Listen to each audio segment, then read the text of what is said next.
నమస్తే అండి from America.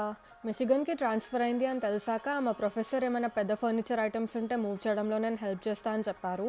So ఆయన మూవ్ చేసే 1 డే ముందు నేను ఫర్నిచర్ అంతా డిసెంబుల్ చేసి ప్లాస్టిక్ ర్యాప్తో ర్యాప్ చేశాను. ఇలా చేస్తే వేరే ఫర్నిచర్కి డెన్స్ ఆర్ స్క్రాచెస్ పడకుండా ఉంటాయి. మా ఫ్రెండ్ ఆలెక్స్ కూడా హెల్ప్ చేయడానికి వచ్చాడు. సో అతన్ని టేబుల్ డిసెంబుల్ చేయమని చెప్పాను. ఇలా ఫర్నిచర్ అంతా సెపరేట్ అయినాక ప్లాస్టిక్ ర్యాప్లో ర్యాప్ చేసి రెడీ ఉండే ట్రాన్స్పోర్ట్ చేయడానికి. పెద్ద items like mattress and table అయితే కార్ మీద పెట్టాము. బట్ చిన్న చిన్న ఐటమ్స్ అయితే కార్ లోపల బ్యాక్ సైడ్ పెట్టాము. ఇలా పెద్ద ఐటమ్స్ కార్ నుంచి పడిపోకుండా స్ట్రాప్స్తో సెక్యూర్ కూడా చేసామన్నమాట.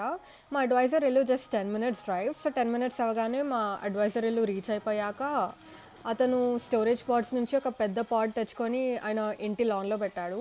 సో ఆయన ఐటమ్స్ ఆల్రెడీ ఉండే కాబట్టి మేము సైడ్లో కొంచెం స్పేస్ చేసి జిగ్సా పజిల్లో పీసెస్ పెట్టినట్టు మా ఫర్నిచర్ పెట్టి అటు ఇటు పడకుండా ఒక స్ట్రాప్తో సెక్యూర్ చేసామన్నమాట. Part 1 of the move complete.